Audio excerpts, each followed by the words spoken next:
Alright, fans joining us around the world live on MSD, it's showtime! So, I am Chellie Navarro.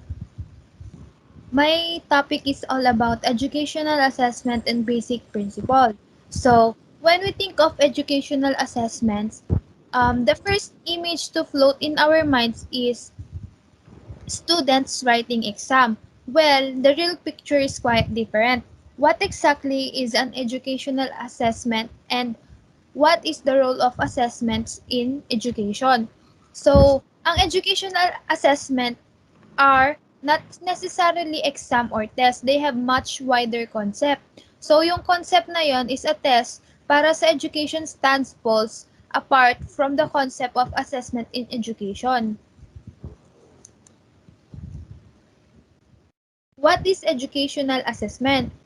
So, educational assessments is the process of gathering information about what students have learned in their education environment. So, educational assessment daw is an ongoing process siya ranging from the activities that the teacher undertake with the students in the classroom every day to standardized testing, college thesis, and instrument that measure the success of corporate training programs. So, let's understand educational assessment by looking at its many aspects.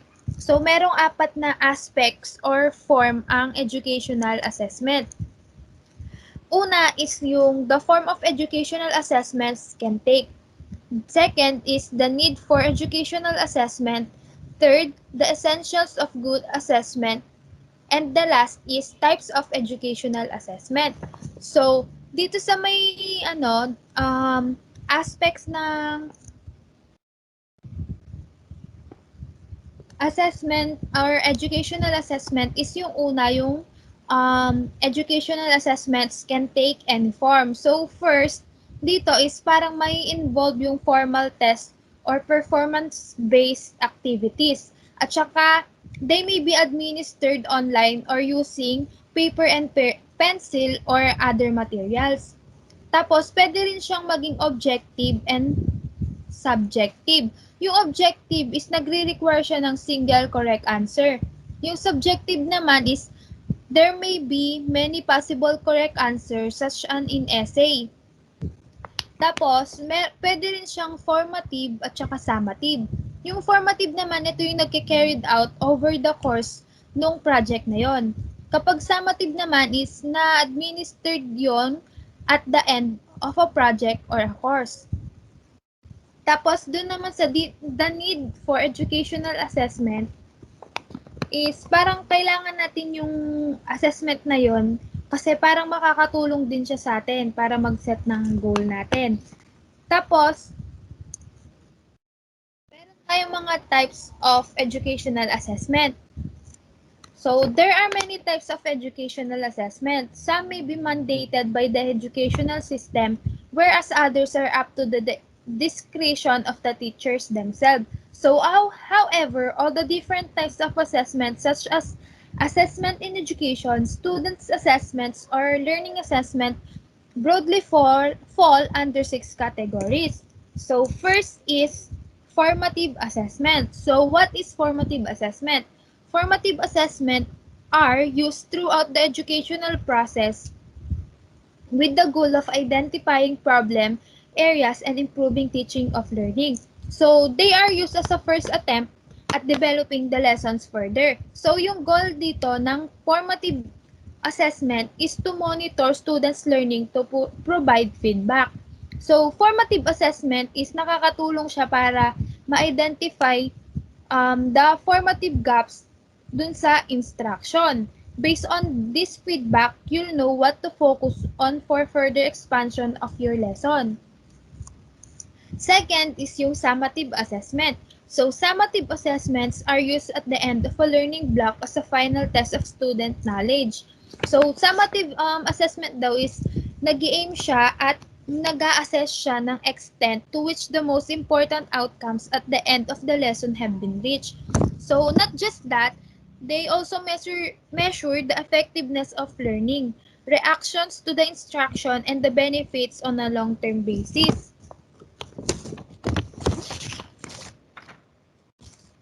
Then next, pang third naman is yung standardized assessment. Standardized assessment, also known as standardized tests, are assessments that are given and scored in a consistent manner, usually across large groups of students. So, dito naman sa standardized assessment is nagpo-provide sila ng path para ma-discover nila yung bakit yung child nag-struggle, nagsasucceed, or accelerating on specific elements of their grade level standards. The result derived help with the formation of the next step in students' assessment for learning. Example dito is yung grade level test. Yung mga SAT at saka yung types of standardized assessments. In general naman, these tests are objective, which means that they use question types such as multiple choice, true or false, which have a single correct answer. Is performance-based assessment. So, performance-based assessments require students to perform a particular task such as complementing a writing assignment or giving a presentation. They measure students' ability to apply the skills and knowledge learned from a unit or unit of study. So, itong type ng assessment na to is becoming more common as competency-based education. Nagme-merge siya as an alternative to more traditional formats. Performance-based assessments are less likely to be given online, but not in every situation. So, example dito is yung students nagtitake siya ng web development or graphic design course may demonstrate their knowledge using online tools to produce a digital project. So, number 5 is norm versus criterion reference assessment. So, reference assessments are given for the purpose of comparing students' result to a particular standard. For norm reference test, that standard is based on a large sample of students whose scores is referred to as the norm. So, example is, imagine all students in grade 9 take the same norm reference test. If a particular student scores in the 91st percentile, that means he or she did better than 90% of the sample serving as the norm. So, criterion reference test also compare individual students' result to his standard. But this time, yung standard is based siya dun sa curriculum and is often designed as a cut-off for demonstrating proficiency. So, last is yung alternative assessment. So, alternative assessment, in addition to standardized and reference assessment, there are a variety of alternative assessment that can provide valuable insights into what students are learning. So, dun sa alternative assessment, itong type ng assessment na to is nagagamit siya para ma-determine kung ano yung what students can or cannot do with respect to what they already know. So, an alternative assessment could be observation, essays, interviews, mga exhibition, demonstration, portfolios, journal, at saka yung self and peer evaluation. So, when choosing and developing assessment, the most important factor is that the types of assessment in education you use should be something that will enable you to understand what students know and can do, as well as improve the teaching and learning process going forward. So next, why do we need educational assessment? So ideally, educational assessment are more than just tests. So kapag natapos yon, they are powerful learning tools for students as well as evaluation tools for educators. So, meron tayo dito yung mga some benefits of a good educational assessment. First is, it helps educator track students' progress so they can identify anyone who is struggling and provide remediation. So, ito daw yung educational assessment daw is nakakatulong siya sa mga educator para ma-track nila yung mga student na nahihirapan dun sa subject na yon or dun sa topic na yon. Tsaka yung pag-provide nila ng remediation dun sa students na yon kung saan nga siya nahihirapan. Second is, it provides feedback to the student about their own performance, which they can use to improve their knowledge and skills further. So, for example, dito sa pangalawa na parang binibigyan din tayo, parang tayo may isip natin na, ay hindi ako nag-aral sa gantong subject, kaya ganito yung grade ko. So, dun pa lang, feedback na yun para mag-improve pa tayo. At parang yung knowledge na, yung natutunan natin, at saka yung mga tinuturo nila sa atin is parang pag-aaralan pa natin lalo. So, pangatlo is, it motivates students as they know they will be evaluated at the end of each module or course. So, dito sa pangatlo is motivate daw yung mga students nila kasi alam nila na ma-evaluate sila at the end of the module o yung kunwari sa semester natin, ganun, parang yung teacher natin is evaluate niya tayo kung ano nga ba yung parang kung ano yung natutunan natin, kung gaano tayo nahihirapan, kung gaano tayo parang paano na umaangat yung natututunan natin, parang ganon. Next is, it helps educators sets learning objectives and outcomes and determine the best way to help students reach their goals. So, yung mga educators daw is nag-set sila ng mga objectives para matulungan yung mga students na ma-reach nila yung goals nila. So, pang-lima is yung it can be used to improve the curriculum. So, ginagamit din yon or din ito para ma-improve yung curriculum ng classes. So, lastly is it can be used to evaluate teachers and school systems performance as well as the effectiveness of different teaching practices. So, parang sa atin, di ba, before natin makita yung mga grades natin, sa portal is mag-evaluate muna tayo ng mga teachers natin. I-grade din natin yung mga teachers natin. So, next is, what makes an educational assessment good? So, meron tayong mga basic principles of quality ng educational assessment. First is yung assessment must be based on defined objectives and outcomes. Second is yung assessment must be valid.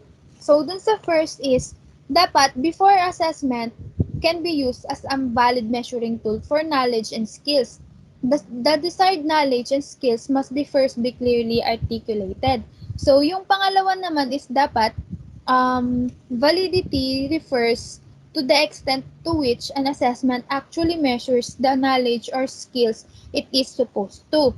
So the reason there are so many types of assessment is that there is no one type that can validly measure all kinds of learning. So for example is, while it may be possible to assess students' knowledge of historical fact using a multiple choice test, this would not be a valid way to evaluate their typing skills. So, next is, dito na tayo sa pangalawang topic, which is yung basic principles of assessment. So, meron tayong 7 basic principle of assessment. Ito yung reliability, validity, authenticity, objectivity, practicality, interpretability, at saka yung washback effect. So, first is reliability. So, reliability means the degree to which an assessment produces stable and consistent result. Reliability essentially denotes consistency, stability, defendability, and accuracy of assessment result. So, dun sa reliability daw, is meron, parang ito yung assessment tools na pinoproduce nila na stable tsaka yung consistent yung result. So, parang sabi niya dito is essentially denotes consistency, stability, dependability, and accuracy. So, meron tayong mga basic types of reliability. So, first is yung retest reliability. Second is yung parallel equivalent reliability, inter-rater reliability, intra-rater reliability, split half reliability, and yung test administration reliability. So, dun sa first na types of reliability, which is retest reliability, ito yung same test dun sa re-administered to the same people. It is expected the correlation between the two scores of the two tests would be high. Sa pangalawa naman na types is parallel or equivalent reliability. Ito yung two similar tests are administered to the same sample of person. Unlike dun sa retest, this is protected from the influence of memory as the same question are not asked in the second of the two tests. So, dun sa pangatlo naman is yung inter-rater reliability. 2 or more judges or raters are involved in grading. So, yung a score is more reliable and accurate measures if 2 or more raters agree on it.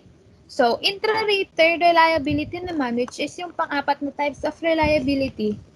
Intra-rater reliability is consistency siya of grading by a single rater at the same time. So, when a rater grade test at different time, he or may become inconsistent in grading for various reasons. So, panglima is yung split half reliability. Yung split half reliability naman is isa siyang test na administered once to a group, is divided into 2 equal halves of after the students have returned the test. And lastly naman is yung test admission reliability. Ito yung ini-involve niya yung condition in which the test is administered. So, second is validity. So, validity refers to the evidence base that can be provided about appropriateness of the inferences, uses, and consequences that come from assessment. Appropriateness has to do with the soundness, trustworthiness, or legitimacy of the claims or inferences that testers would like to make on the basis of obtained scores. So, yung validity is meron din siyang mga types. Kung sa reliability may 6 types siya, sa validity meron namang 5. So, una is yung face validity. Face validity is isa siyang validity which is nagde-determine siya ng impressionistically. For example dito is yung nag-ask yung isang students whether the examination was appropriate to the expectation. Second naman is yung content validity. Yung content validity is concerned siya with whether or not the content of the text is sufficiently representative and comprehensive for the test to a valid measure of what it is supposed to measure. Pangatlo naman is yung construct validity. Yung construct is psychological concept used in measurement. Construct validity is most obvious reflection of whether a test measures what it is supposed to measure as it directly addresses the issue of what it is that is being measured. So in other words, construct validity nagre-refer siya whether the underlying theoretical construct that the test measure are themselves valid. Pang-apat naman is yung current validity. Current validity is ginagamit siya of another more reputable and recognized test to validate one's own test. Panglima naman na types of validity is yung predictive validity. So, predictive validity is closely related siya sa concurrent validity in that it too generates a numerical value. Third is yung authenticity. So, authenticity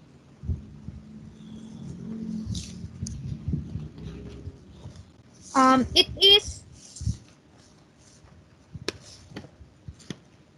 is the degree of correspondence of the characteristic of a given language test task to the feature of a target language task. Language learners are motivated to perform when they are faced with tasks that reflect real-world situation and context. So, authenticity is ito yung parang, yun nga, yung sinasabi dito na namomotivate yung isang students or isang tao to perform kasi yung ang piniperform nila is based siya or nare-reflect siya dun sa real-life situation at saka sa context.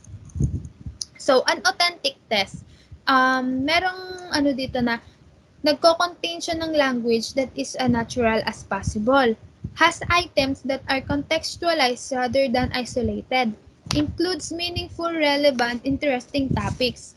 So, nagpo-provide din siya ng some thematic organization to items such as through a storyline or episode. Nag-offer din siya ng tasks that replicate real-world tasks. So, pang-apat is objectivity. So, objectivity is nagre-refer siya dun sa degree to which equally competent scorers obtain the same result. Most standardized tests of aptitude and achievement are high in objectivity. The test items are objective types. Example is MCQ, and the resulting scores are not influenced by the examiner's skills and emotions. In fact, such tests are usually constructed so that they can be accurately graded by trained examiners and scoring machine.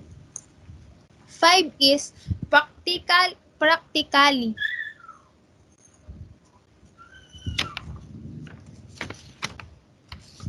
Ito yung nagre-refer sa logistical, down-to-earth administrative issue involved in making, giving, and scoring an assessment instrument. So, this include cost, the amount of time it takes to construct and to administer, ease of scoring, and ease of interpreting, reporting the result.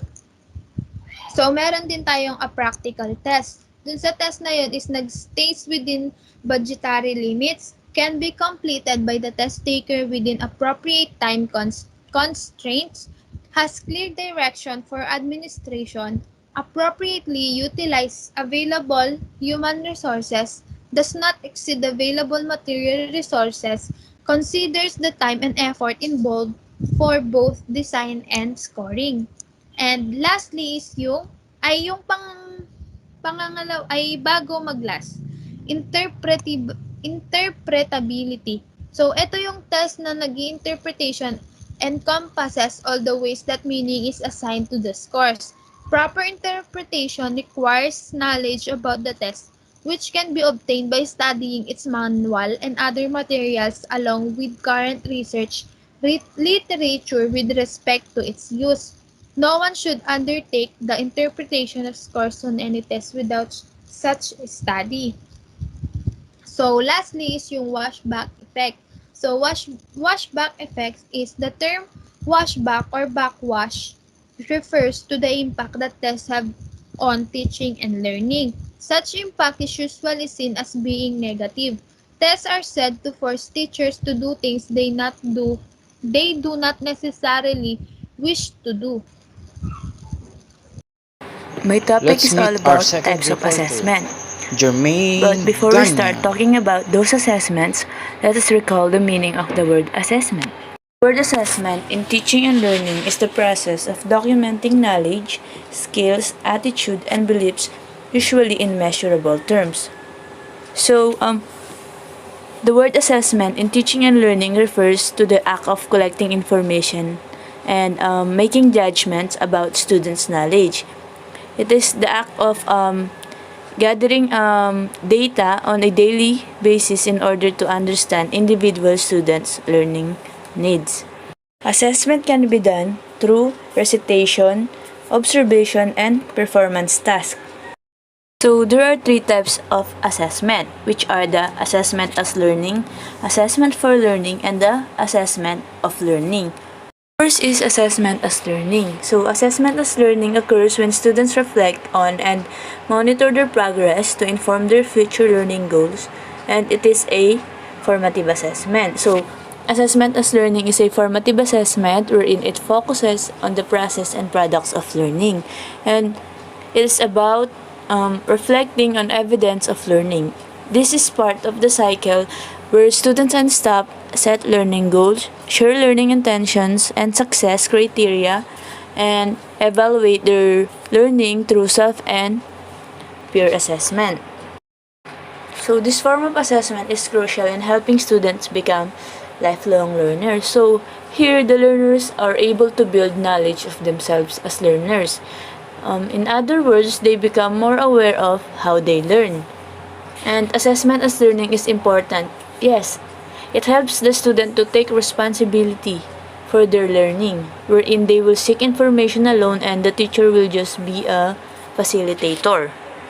Students develop a sense of ownership and efficacy when they use teacher, peer, and self-assessment feedback to make adjustments, improvements, and changes to what they understand. So here, the learners are able to build knowledge of themselves as learners.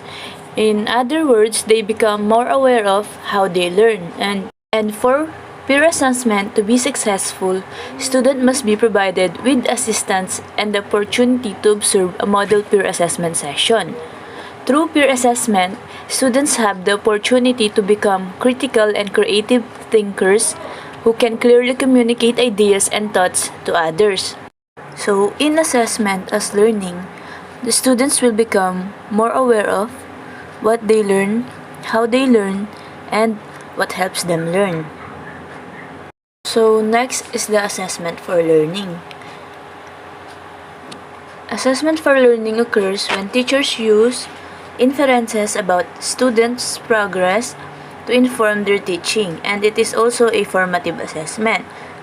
So in this form of assessment, it focuses on the gap between where a learner is in his/her learning or where he or she needs to be. Assessment for learning is ongoing assessment that allows teachers to monitor students on a day-to-day basis and modify their teaching based on what the students need to be successful. So, this form of assessment is designed to assist educators and students in improving learning, wherein teachers checks or monitor learning to determine what to do next and then provide suggestions of what to do. This assessment provides students with the timely, specific feedback that they need to make adjustments to their learning. So here in assessment for learning, teacher usually uses detailed, specific, and descriptive feedback to his students in order for them to improve learning. So, in short, assessment for learning are those activities undertaken by teachers and or by their students which provide information to be used as feedback to modify the teaching and learning activities which they are engaged. So, in assessment for learning, students learn best when they understand clearly what they are trying to learn and what is expected to them. And when they are given feedback about the quality of their work and what they can do to make it better. Then, they also learn best when they are given advice about how to go about making improvements. And then, lastly, they learn best when they are fully involved in deciding what needs to be done next and who can give them help if they need it. So the last type of assessment is assessment of learning. Assessment of learning occurs when teachers use evidence of student learning to make judgments on student achievement against goals and standards. And since this type of assessment is a summative assessment, assessment of learning occur most often at the end of a unit of instruction. It's the time where the learners are being judged based on what they have shown or did. So, unlike in assessment for learning, here in the assessment of learning, the teacher checked what has been learned. In assessment for learning, they usually compare the students' learning with other students' learning. And it is presented in a periodic report. And assessment of learning usually compiles data into a single number, score, or mark as part of a formal report.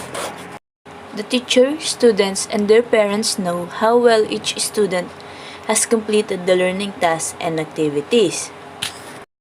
So, in this assessment, parents and students are aware on how does the learners completed the tasks or activities that they are given. So that the judgment is very transparent because there are evidences which are the recorded scores and other assessments that it provides useful reporting information and it often has little effect on learning.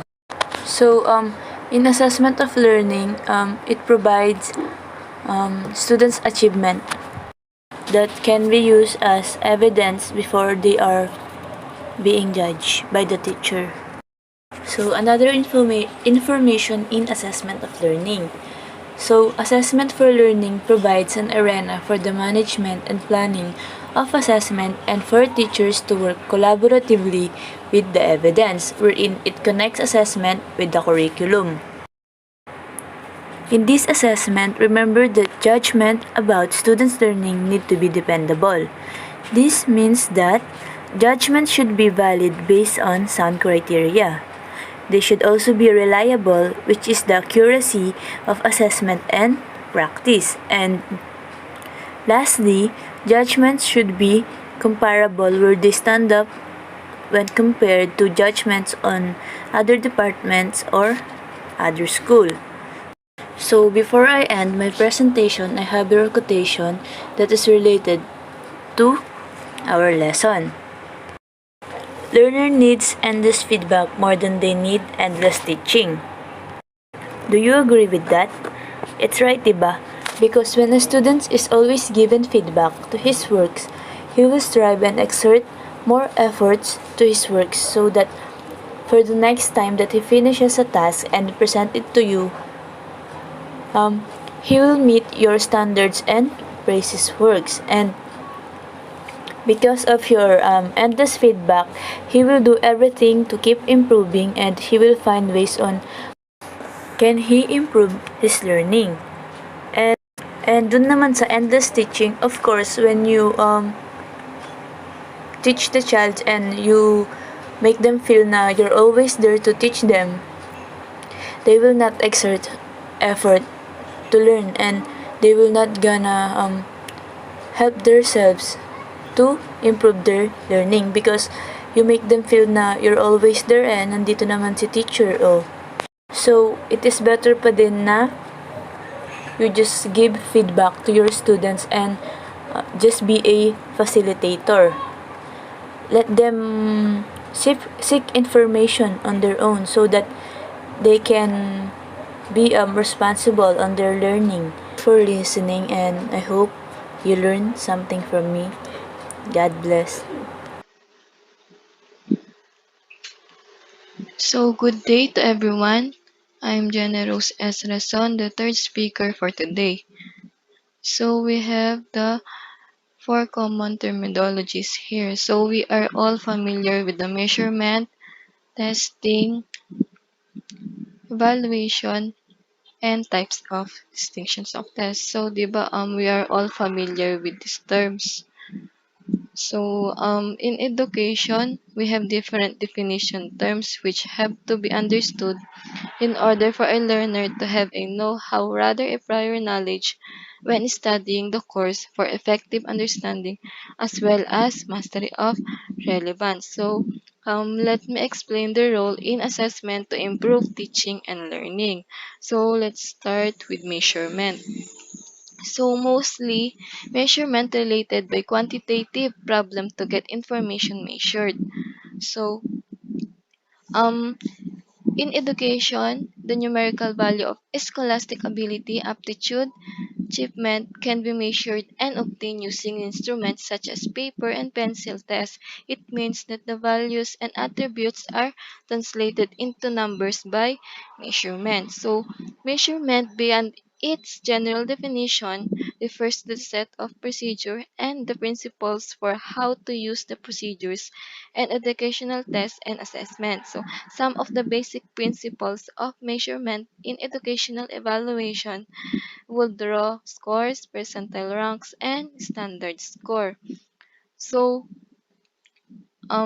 this process, um, it a process of measuring the individual's intelligence, personality, attitudes, and values, achievement, and anything that can be expressed quantitatively.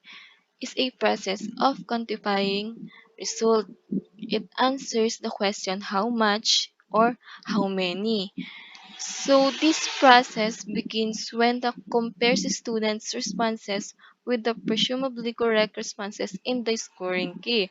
So example natin is yung raw score, but the raw score in the test has no meaning. Example, kapag if the number of correct responses the child got in the test is 9. His score is 9. So, parang wala siyang meaning kasi wala siyang criteria. So, to give meaning, we further measure by obtaining the ratio of the score to the total number of items. So, 9 over 20 is more meaningful than raw score alone. So, um, it can be concluded that the measurement is the process of giving a number or score of the learning process and result based on certain criteria or size that is clear and in accordance with the objective set in order to give judgment. So which is a decision on the process and learning outcomes. So we have levels and classification of educational measures. A student's achievement may be viewed at three different levels. So, first is yung self-reference, how the student is progressing with reference to himself or herself. So, yung second is criterion reference. Ito naman, how the student is progressing with reference to the criteria set by the teacher. So, individual scores are interpreted in terms of the student performance relative to some standard or criteria ito nga, set by the teacher.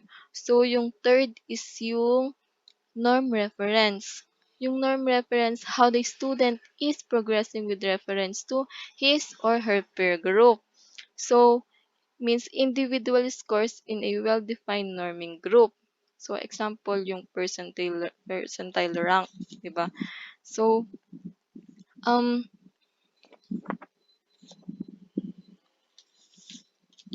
Why do we use, what do we usually measure? So we measure the knowledge, skills, and attitudes.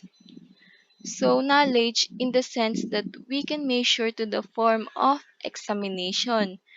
Mm, And yung skills in ability to write or recite something, it may be an physical skills. And yung attitudes, take note, the attitude is the hardest one to measure. It is more abstract.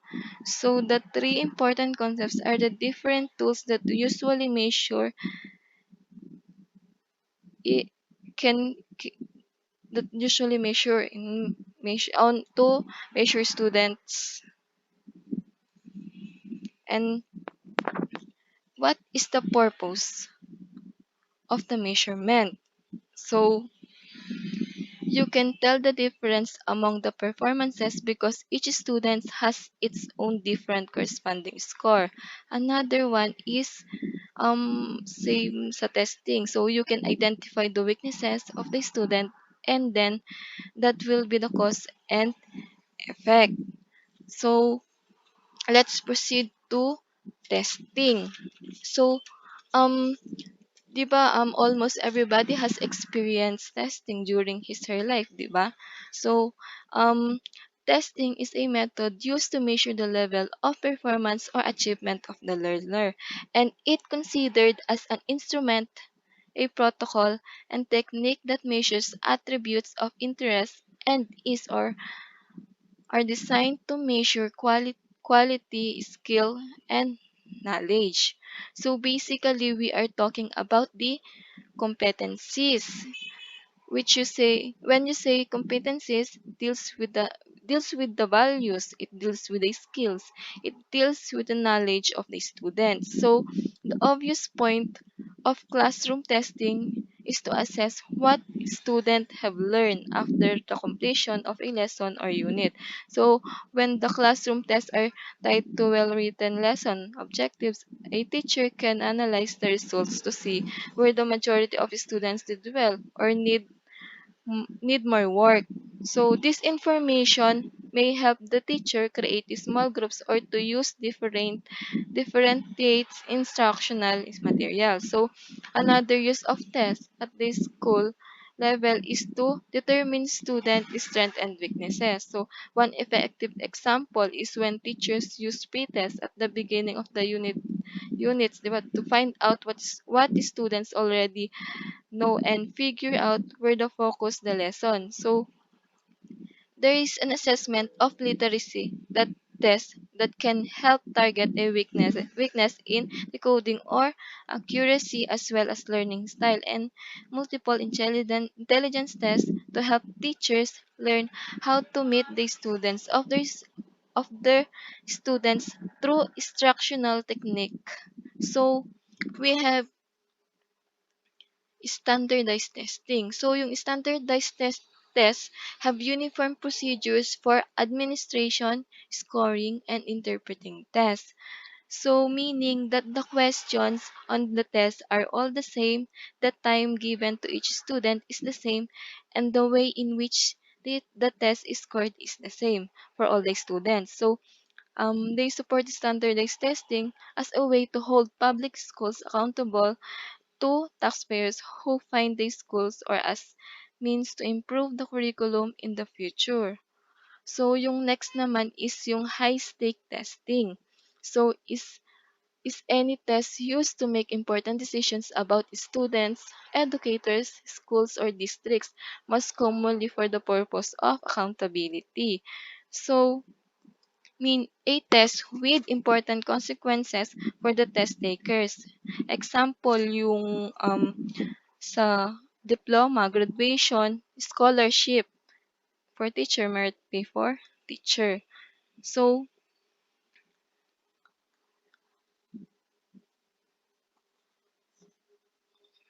what is the reason why teachers give student tests? So, some of the major reasons why students given assessments in, out, and of the classroom. So, first is to identify what students have learned. Number two, to identify what students' strengths and weaknesses. So, di ba, malalaman natin dito yung mga strengths ng weaknesses. For example, um, yung kahinaan niya is yung sa reading, sa speech, di ba?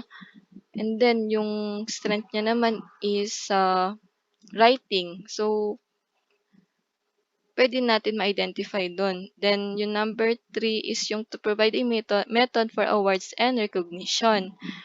So, four is to gain college credit, to provide student with the opportunity to earn college. So, number five, to provide a way to measure a teacher or school's effectiveness.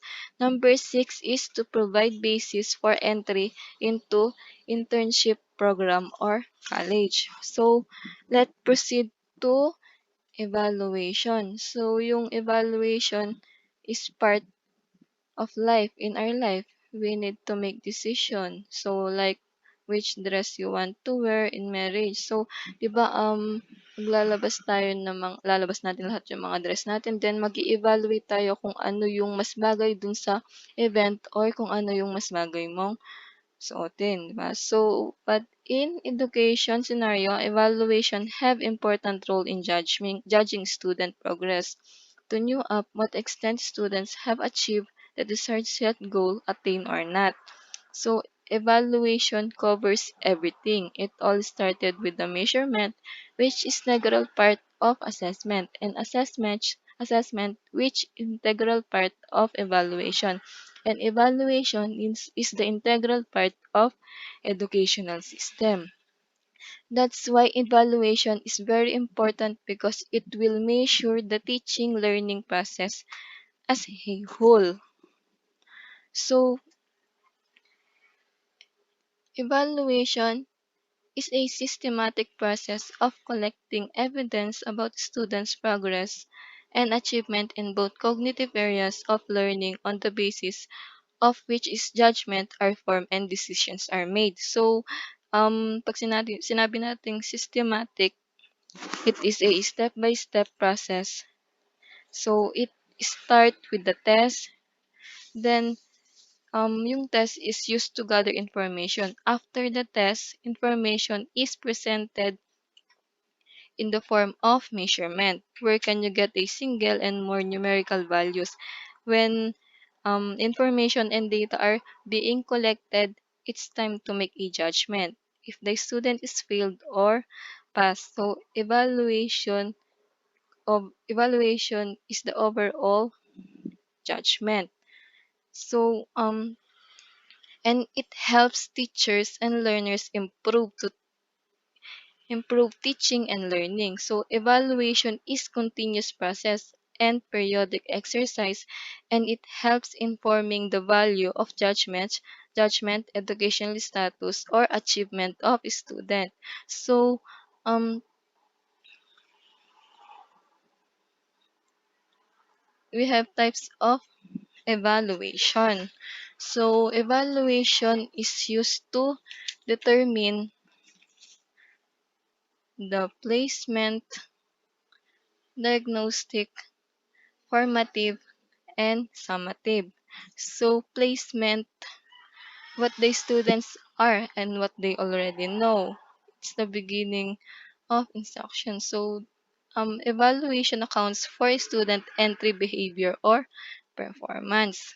So dito naman sa diagnostic naman, students weakness for remedial instruction. Ito naman is beginning or during instruction. So identify the strength weakness of the student. So, to formulate a plan for remedial action, to determine the level of competence of the student. So, yung formative naman, if instructional objectives are achieved. So, ito, pwede siyang during instruction. So, we identify learning errors.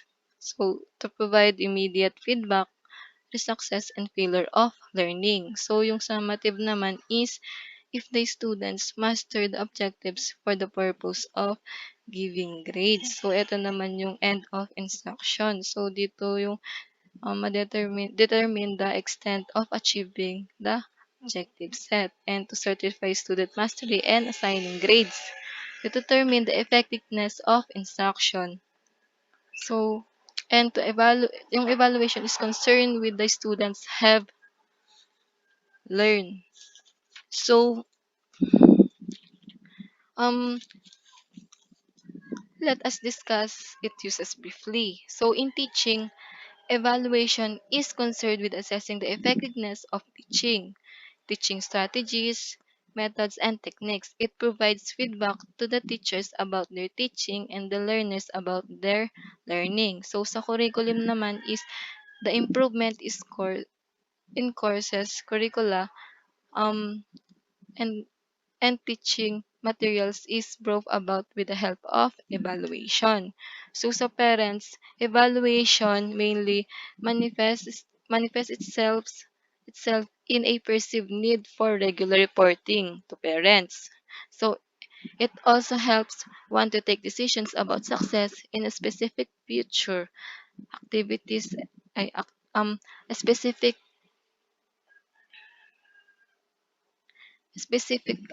activities and provides guidance to further studies and occupation. So, why we need to evaluate? So, first, to determine the students and their behavior, to determine the objectives has been attained or not, to determine students' strength and weakness, to rate the students' performance for the purpose of giving grades, to improve teaching learning process. So, other purposes of evaluation used to determine the effectiveness of the teacher's method. Next is used to give meaning to students' effort in their quest for quality learning. So, used to justify the request and utilization of supplies, materials, and equipment of the school's operation. So, next is yung used to plan and improve the next education activities. And last, used to give recognition and awards to the best performing individual.